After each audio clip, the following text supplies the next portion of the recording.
Hello and welcome back to Core Finance. I'm Matt Brown. I'm joined by David Buik, and we're going to look at Fox, Sky and Walt Disney.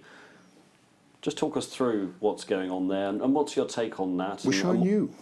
What's interesting is, for me, is that we've waited an indecent period of time for the regulatory body and the Culture Secretary, Karen Bradley, Bradley, I beg your pardon, to give her assent as to whether 21st Century Fox is allowed to buy the remaining 61%.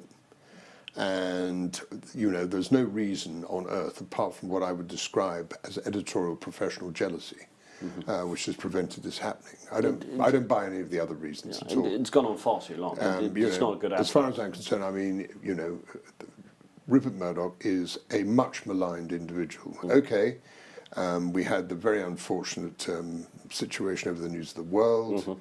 You can't have eyes in the back of your head. The buck sits for the top. Yeah, we know all that. All tidied up. Whether it's satisfactorily tidied up, we don't know, because other newspapers, you know, were singularly unhappy about it in some respects and very happy about it in other respects. Also, the fact that there has been some, as I would describe it as reassurance that there will be no editorial interference, because obviously, with Fox being extremely right-wing, its views probably don't hang too well in the United Kingdom, even though there are right-wing papers. But I just think it's very sad, and I think it's absolutely wrong that Sky be held to ransom. I think its corporate governance is perfectly good enough. And I think this is, I wouldn't describe it as skullduggery. I think I would describe it as some really clever corporate finance thinking by the Murdoch family of saying, okay, well, we're getting a little bit cold on Sky. And I don't think they are.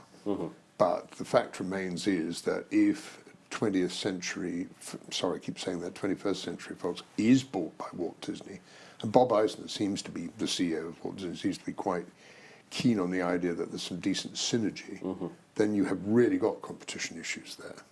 And obviously we saw Sky share price fall by 1.6% this morning, initially because if Disney were to buy 21st Century, would the authorities over here allow the big conglomerate to buy the balance of Sky shares? I would have thought it was extremely unlikely.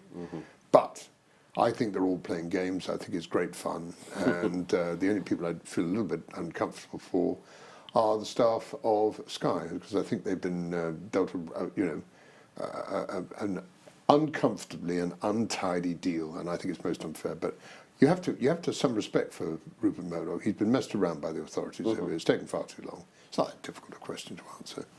And in which case, he's a man who's getting on, and he obviously wants his business to be well controlled. So even if he ends up only selling a few assets from the 21st Century portfolio to Walt Disney, and there's still a deal in the making, remains to be seen. And just with regards to, you mentioned Sky and the share price move, it hasn't moved that much on the news flow that's come through over the recent year or 2 years with regards to the European Union, the Culture Secretary, and the government. It's bounced around a lot, but the share price hasn't really moved on the gauge. I've always felt that 61% bid is still there rock firm. And, you know, let's not take it away from Sir James Darroch. The company's done well and is delivering shareholder value and is doing extremely well with its sport and with its, you know, its pay TV situation.